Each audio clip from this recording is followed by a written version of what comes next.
doon sa computation kasi doon sa pagtaas ng presyo, halos 15 pesos na po kung talagang ibibigay yung tamang computation, abot na po yung madadagdagan na yung 12 pesos po, ay 13 pesos. Madadagdagan na dapat yan ng mga 7-8 pesos po yung pamasahe. Dahil grabe yung itinaas dahil nga itong DOE natin at saka yung batas natin na ginagawa na matagal na ho, 28 years na po nagdudusa ng sambayan ng Pilipino, yung batas na deregulation law na ito ay ginagawa na talagang gatasan ang taong bayan. Hindi na batas ang tawag ko dyan sa deregulation law na yan, kundi yan ay gatasan ang taong bayan. Ganyan talaga, sir. Matagal na yan ginagawa. Nagsabi ang ating DOE, mismo ang ating secretary, na ang sinasabi niya ay mayroon tayong enough supply hanggang April 30 pa, hanggang katapusan ng April. Pero bakit itinaas na napakalaki yung mga binili nila ng napakababang presyo? Bakit nila naman tayong hinold up? Ang tawag ko dyan ay hinold up tayong lahat. Correct. Diba? Papahirapan kayong Kaya lahat. grabe ho yung ginagawa na itong batas na ito na tayo po ay nananawagan sa Kongreso at Senado na sana i-revisahin na nila yan, yung batas na yan, dahil talagang nakaka-insulto ang tao, na iniinsulto na nila ang taong bayan. Ginagawa na nilang tanga ang taong bayan dahil dyan sa batas na yan. Opo. May tugon na ho ba ang LTFRB doon po sa suggestion po ninyo o hiling po ninyo o hirit nitong 15 pesos na minimum fare?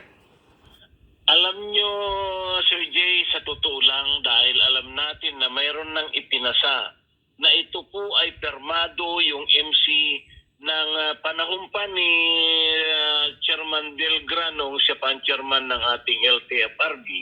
Meron na tayong tinatawag na Fair Adjustment Formula na MC na Memorandum Circular. Nagtataka lang tayo dahil ginastusan nila yan, nagkaroon kami ng nationwide public consultation na yan nung bago na ipasa, hindi naman nila kayang i-implement. Kaya sayang lang ang ginastos na pera ng taong bayan na nationwide publication na consultation dyan sa bawat region buong Pilipinas, ay dapat yun na po yung sundin nila na pag tumaas ng ganitong halaga, tataas din ng ganon dahil nga temporary naman po yan.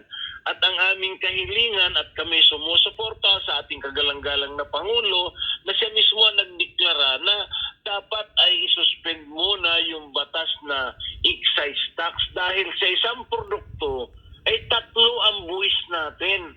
Mayroon tayong excise tax, mayroon tayong expanded value-added tax, mayroon tayong bill tax. May bill tax pa. Na itong batas na ito, dahil nga pinayagan ng Kongreso at Senado ng mga oil company dahil kasi deregulation law, ang ibig sabihin sa aking pagkaalam, walang pakialam ng gobyerno kung magkano ang ipataw nilang presyo na gusto nila, at ang masakit, nagpataw din ng deregulated tax ang ating gobyerno. Kaya ang latay napunta sa taong bayan. Tayo ho yung nagsasuffer dyan sa batas na yan. Opo. Sa kasalukuyang presyo po ng diesel ngayon, Kalando, nasa magkano na hubang na iuwi na kita ng ating mga tsuper?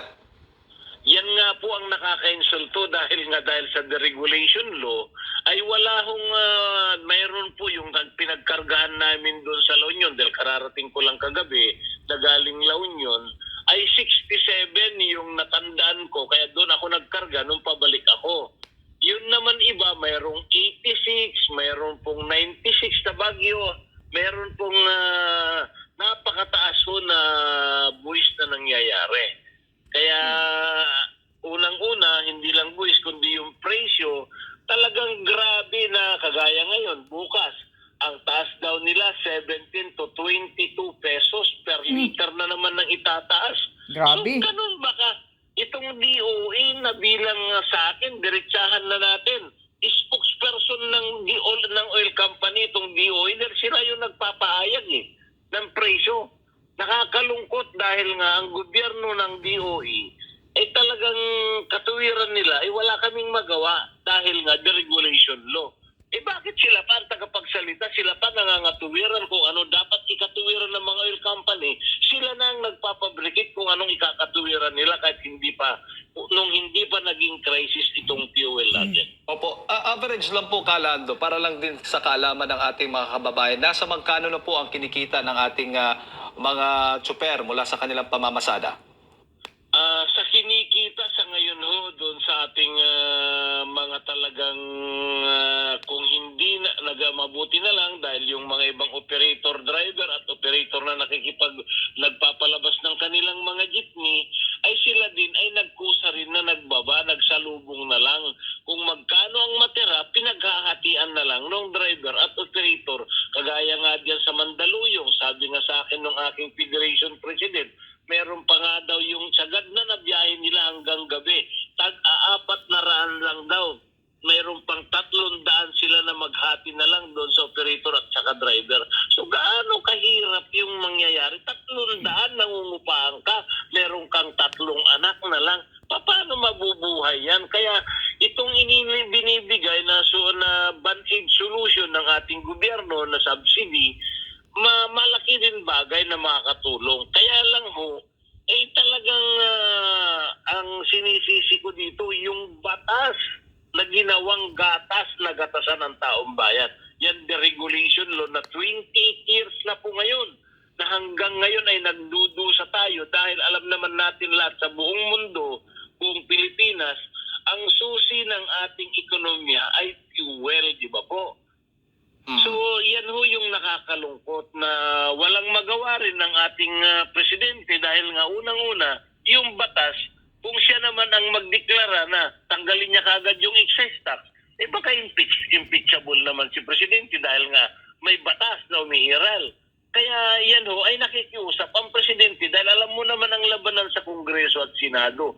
Butuan po yan dahil ang masakit na nangyari na katotohanan, ang nagninegosyo ng mga refilling station, ito yung mga gasolinahan.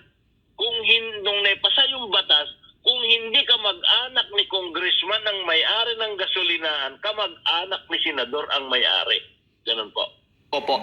Kung patuloy po na maantala yung desisyon ng LTFRB kung sakali man na hindi papaboran yung inyo pong hirit na 15 pesos na minimum fare para po sa mga jeepney drivers, ano ho pong possible na mangyari?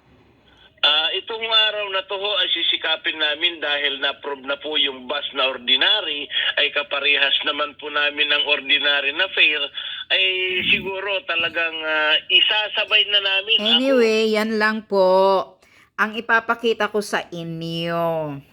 Kita nyo na.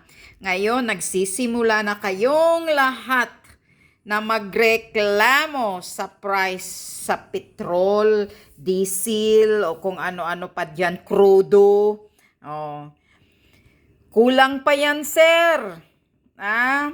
Lalala pa yung presyo na yan pagdating ng panahon.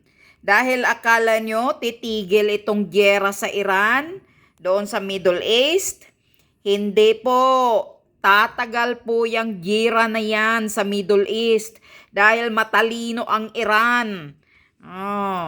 Ngayon, gusto ng Iran na tatagal ang gira para mahihirapan ang buong mundo sa pagkuha ng oil dahil yun sila ang may pinakamalaking oil doon sa Iran. Kulang pa yan. Kung ayaw niyong kikilos, mga taong bayan, ito lang ang masasabi ko. Pag ayaw niyo talagang kumilos, ayaw niyong lumabas, talagang gugulong kayo sa kahirapan, lalo na ngayon. At posible madadamay pa ang Pilipinas sa gyera. Dahil may EDCA basis tayo dyan na galing sa mga kanok. Yan ang mangyayari sa bangag na gobyerno. Itong gobyerno natin kasi wala talagang pakialam, sir, sa inyong lahat. wala talaga silang pakialam. Kaya itong mga putang ina na mga petrol station na nagbibinta ng mga gasolinahan, wala din silang pakialam.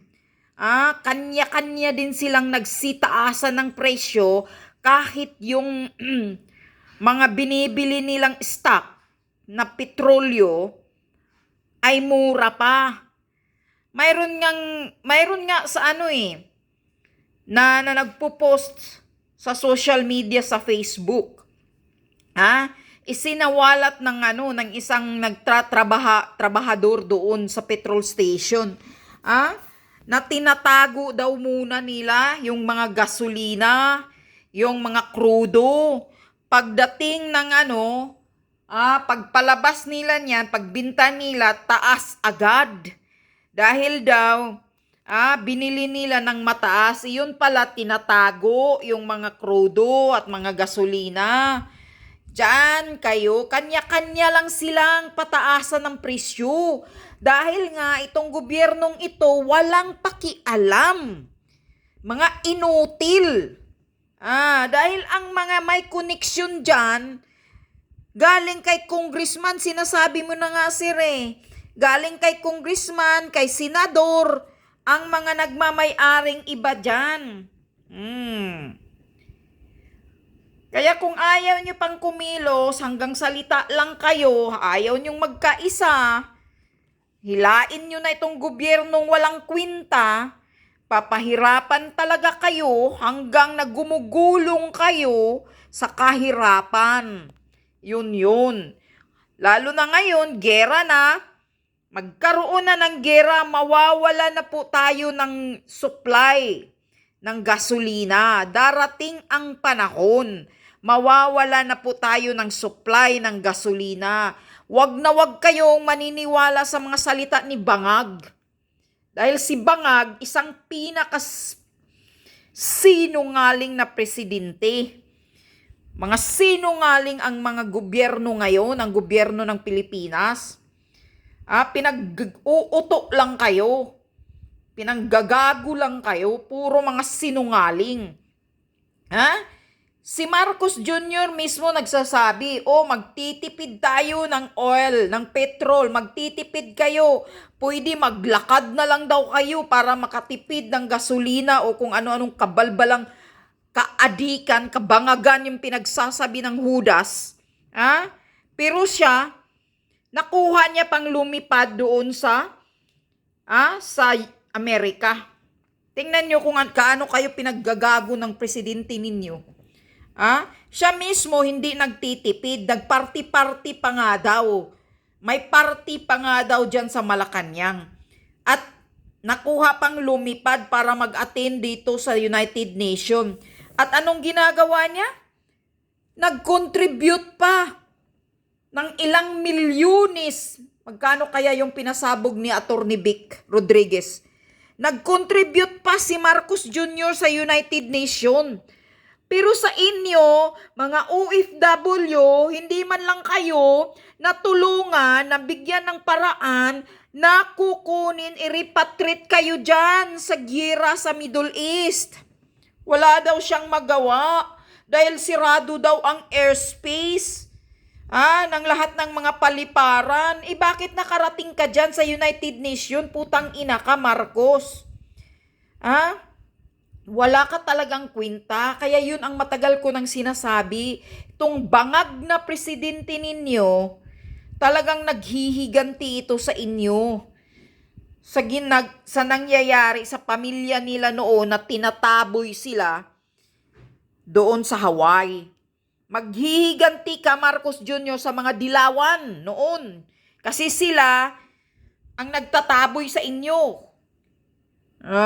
Tangina ka. Wala kang nagawang tulong sa mga OFW na naiipit ngayon sa gira sa Middle East. Kundi nag-credit grabber pa kayo. Ikaw, Hans Dakdak, Uwa, BMW, mga walang hiya kayong kapal ng mukha ninyo, hindi kayo nahihiya, nag-credit grabber pa kayo. Hindi repatriate yung ginagawa na yung umuwi na mga OFW. Sarili nilang gastos yon. Sarili nilang ticket yon, na bumili sila ng sariling ticket nila at umuwi. Naka-schedule na yung pag-uwi nila. Pero ang galing ninyo, ano?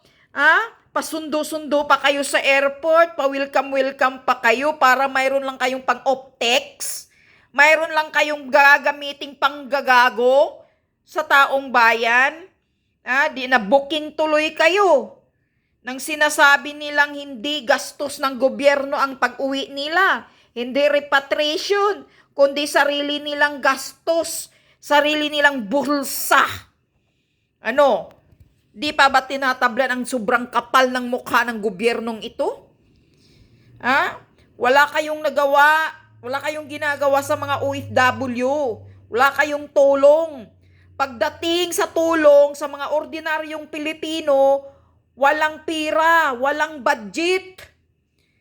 Kasi tinatago nyo na, ninakaw nyo na ang mga malitang-malitang pera na bilyon-bilyon, nakatago na sa mga kundo ninyo. Mga magnanakaw kayo, kapal ng mukha ninyo. Gobyernong kawatan.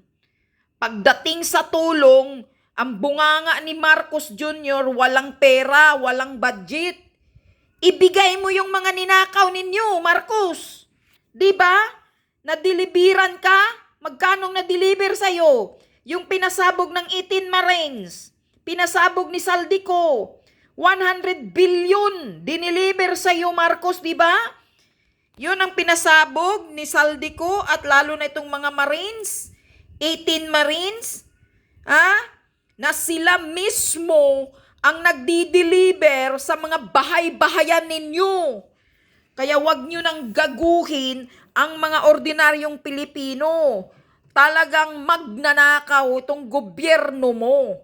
Wala kang kwinta, inutil, at talagang malala ang sitwasyon ng Pilipinas ngayon. Kulang pa yan, darating ang panahon. Habang magpapatuloy itong giyera, siguradong babagsak at lalala, lalo na wala ng supply ng mga gasolinang darating sa Pilipinas. Diyan kayo. Wag nyo nang hintayin na hanggang wala na kayong makakain pag lumalala itong giyera sa Middle East.